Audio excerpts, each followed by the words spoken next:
Okay, so now we're going to work on step overs. Okay, so we've just done the click clack of the obstacle course, and now we're going to approach these cones and do step overs. So first thing we want to talk about step overs, it's a really fun way to beat a defender. Okay, first of all, it's just fun. Okay, second of all, it can be very, very effective. Before we get good at it, it can be a little bit risky. Okay, so let's call it high risk, high reward. All right, but if we get really good at doing the step overs, the risk goes less and the reward goes up. Okay, and just to give you an example of how confident I am in this reward, if Virgil van Dijk walked in here and said, right, Sean, I'll give you 3 times to beat me, I would go at Virgil with the step overs, and I honestly feel like he is world class. 1 out of the 3 times I would beat him. Okay, because it's all about getting any portion of his weight to one side. It keeps on shifting to one side, and when I start to then see that little bit of weakness in the balance, I can then exit with the outstep. Okay, so you got to remember, I'm the one in control here because I've got the ball. So if I do the step overs really well and get their defender's weight off, I can then exploit it. All right, so step 1, what we want to do is we want to place the ball here and we want to go step overs like this, getting our pinky toe to go around the ball here. Okay, so what I say to the players is, imagine the ball is a planet and my foot is a spaceship. And see the way I'm going, I'm planting my foot each time as well. Can I get my pinky toe to go around the ball, getting the spaceship to go really close also to the planet? Okay, all right, so step 2 is doing that same motion but with a moving ball. So how you want to start the ball moving is up to you, because that's not important. Here we just want to work on doing the step overs with the moving ball. So if you want, you can roll it with your hands, you can do a Shiba touch, or you can just roll it with the sole of your foot. I'll do that for the moment. I roll the sole of my foot towards the cones, do step overs then with the moving ball. Okay, this third step is the light bulb moment, because once you understand this, you can understand the power of the step overs, and you can also understand why, if you've been doing step overs in the past, why they might not have been working. All right, so if you think about it, when we're doing the step overs, are we touching the ball? The answer is no. Okay, so what we want to do is, the cones are set up here, right?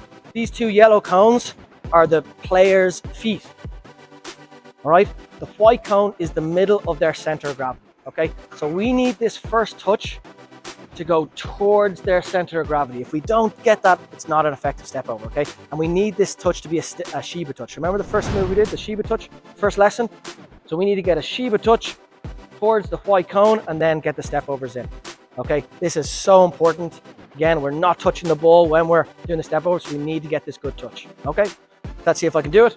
Shiba touch towards the white cone. Okay, now we're getting step overs with a moving ball. So step 4, we're going to add everything in together, but when we exit the move, so we finally exit, so we're doing the step overs, we need to exit with our outside of our foot, our outstep. Okay, so we can exit with our right outstep, or we can exit with our left outstep, but it has to be outstep. Okay, can I demonstrate this now? So we're going to get the Shiba touch towards the center of gravity, get the step overs in while the ball is moving, and exit with our outstep.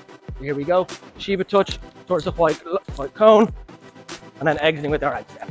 All right, so just a few pitfalls here. So again, focus on the pitfalls, because this is where the really good players are going to take their game to the next level, because they're going to understand the pitfalls you could fall into, so you know how to get out. Okay, so first of all, players go like this. They end up doing inside step overs when they're doing the first bit, step 1. Okay, so we want the pinky toe to go around, not the big toe to go around the ball. That's inside step over. Okay, so the second pitfall players do is they exit the move with their instep. So they're doing the step overs and they exit the move with their instep. What that looks like is here, we're going up to the defender, and if I'm exiting this way, my instep, I have to bring that ball across my body, and that defender's foot now is going to take that ball. Okay, so whatever you do, don't be exiting step overs with your instep. Now you might say, hey, Coach Buckley, I've seen players do that before, but this is what you're probably seeing.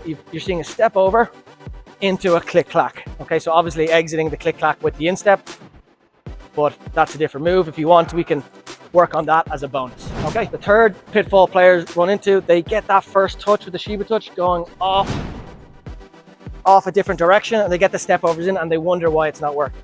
So they get the step overs this direction and the defender's here and they're wondering why it's not working. All right, so it's really important to get that Shiba touch right at the center of gravity of the defender.